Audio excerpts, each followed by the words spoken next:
So I've sent 2 million emails on behalf of myself and my clients, and we've booked over 3,000 calls in the last year alone. But if I knew everything that I know now when I first started, I would be much further along this journey. So in this video, I'm going to tell you everything I know so you can fast track your journey to get yourself and your clients more calls. So the first thing that I want to touch on is more of a mindset thing that really helps you understand what the game is that you're playing. And that is that cold email is just a form of advertising.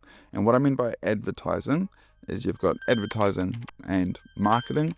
Advertising is how you deliver the message. Marketing is the message. So cold email is just a way to deliver a message. It's just like running ads or running, advertisements on YouTube or Google ads or Facebook ads or handing out flyers or whatever the method is for delivering your message. That is the advertising component, and it's not particularly special. Cold email has been around for a long time. It's probably going to stay around for a while longer. It's not a particularly special method of delivering a message, but if you get the message right, it can be an extremely effective and cheap way to get calls booked with your ideal prospects, and that is why people use it. So the nuances of setting up your infrastructure and how to send emails is far less important than the nuances and the deep understanding of how to craft a message and match it with the market. Okay, these nuances here are what's going to make you money, and it's what's going to set you apart from the rest. The winners really understand by looking at an email and the target list if this is going to result in money or not. People who do not understand that are going to spend a lot of money and not make much money. This ties into it, and it's that it needs to be very obvious that what you're selling or offering is a good investment of their time and or money. And so what I mean by that is you're going to go to market with something that you're going to say, hey, Bob, I can make you money. Hey, Bob, I am a good investment. That is typically what most cold email is. It's either I can make you money, I can save you money, I can save you time. Though those are the main reasons why people will go to market with cold email. And in order for that to be effective, it needs to be very obvious that it's a good investment. So for example, if you went to market and you said, hey, we do Facebook ads and we're the best plumbing Facebook ad agency in all of Arizona, it's not going to work because the vast majority of the market does not think Facebook ads is a good investment, right? So you've lost straight off the bat.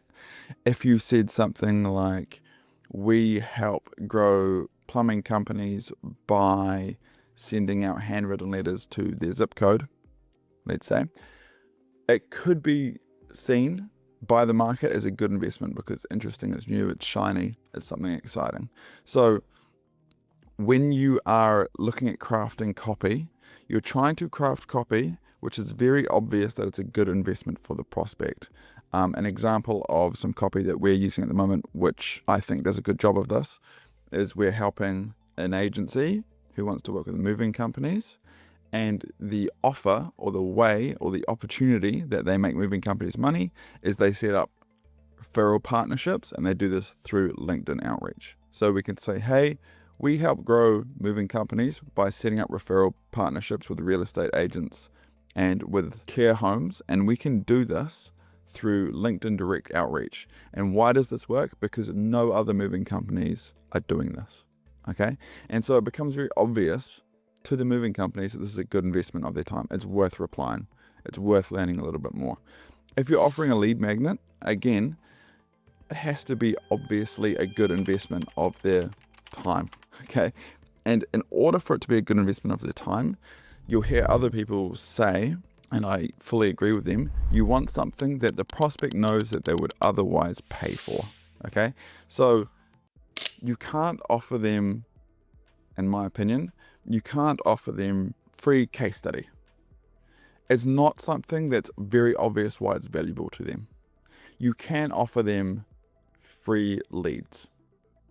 It's very obvious to them that they'd otherwise have to pay for free leads. You can offer them a free 10 bits of creative for their Facebook ads. You can offer them 2 free newsletters that you've, written for them based off all the information that you can find on their website and all their testimonials and everything. You can offer these things, right, that they would otherwise pay for. So when you are selling an offer, it needs to be very clear that it's valuable. And then when you're selling a lead magnet, it should be something that they would otherwise pay for. Faster replies equals more closed deals. So this is something that we've only really started taking seriously the last couple of months, and it's made a big difference. If you can reply within 5 minutes, you will book more calls. It's as simple as that. If someone asks you for more info and you don't reply within 5 minutes, you've lost that lead. There's pretty much no way you can turn that into a book call, because they're already skeptical and wanting more info before jumping on a call, which is completely normal, and you should be able to turn more infos into closed deals. You have to do it quickly. So you can do this through some form of automation. You can do this by having someone on your team get notified and respond to them quickly.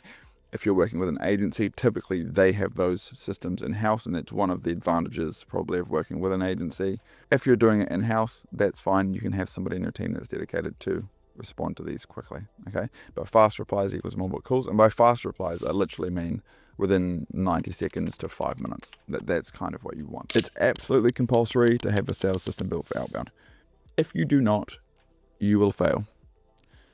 Unless your offer is like a 10 out of 10 offer, which almost nobody has. So I'm just going to say it's compulsory to have a sales system built for outbound. Why is it compulsory to have a sales system built for outbound? I talk about the golf analogy, which is something, I'm actually not sure if Daniel came up with it or where it came from, but essentially you're playing a hole in a round of golf. You've got the ball on the tee box, trying to get into the hole. What we mean by that is the prospect has to be convinced or moved to get to the green and go in the hole and become a deal. When you're relying on inbound traffic, their auntie saying that you guys are fantastic, or their business partner watching your YouTube videos for years, or whatever it is, has done that move in before you get onto a sales call. So you're already seen as some sort of authority. They're already problem aware. They've probably already got some sort of budget. None of these factors are at play with outbound. You have to be the one through the sales process to persuade them, to manipulate them. And when I say manipulate, people don't like that. But essentially what you're saying is, hey, Mr. and Mrs. Prospect, you're not where you want to be. I have the solution for you. And you have to show them that. They're not going to come up to the call and be like, you know what? I've gone through your website. I've watched all your case studies. Man, you guys are amazing. Sign me up. That very rarely happens. They're going to come on being like skeptical. Okay? And so you need a process that can deal with skeptical people.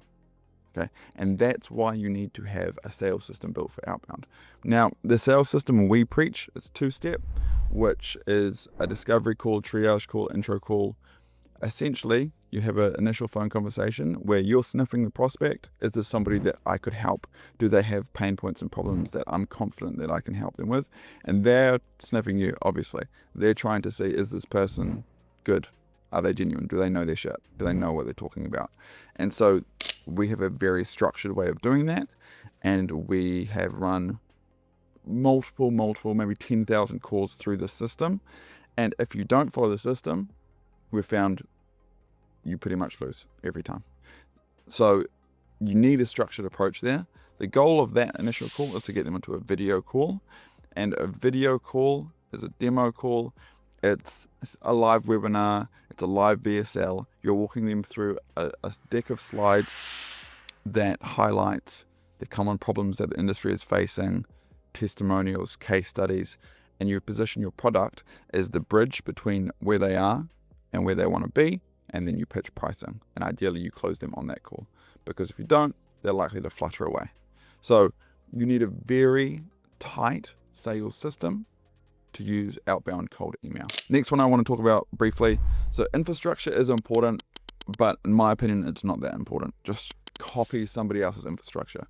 Why do I not think it's that important?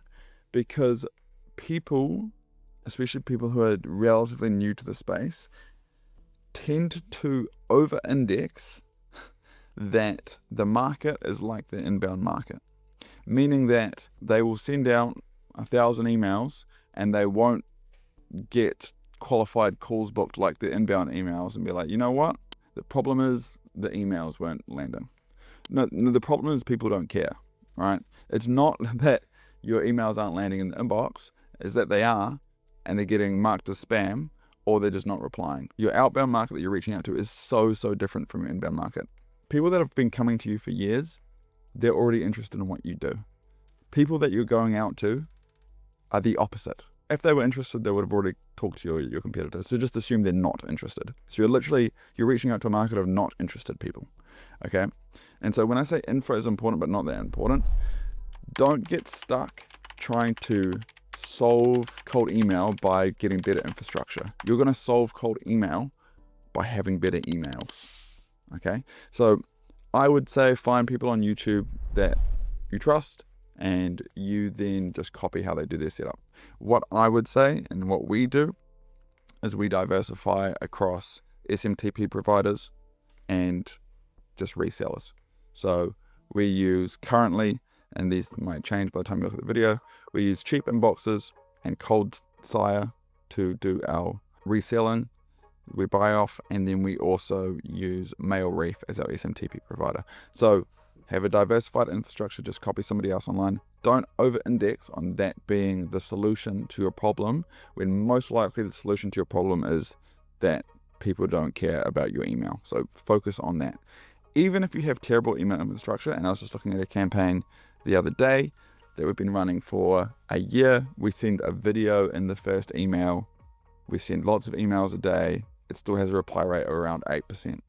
The email's good, so the infrastructure is just less important. It's just an outdated infrastructure that we've just kept on. So don't worry as much about the infrastructure as the message. Another tip for everyone who's getting their feet wet, I understand that if you're doing this for clients, this can be slightly more difficult, but if you're running cold email for yourself, start with the most compelling offer imaginable and then work backwards, instead of starting with a not very compelling offer and saying, like, you know, if we get no replies, we'll make it more compelling. And if we get no replies, we're going to make it more compelling.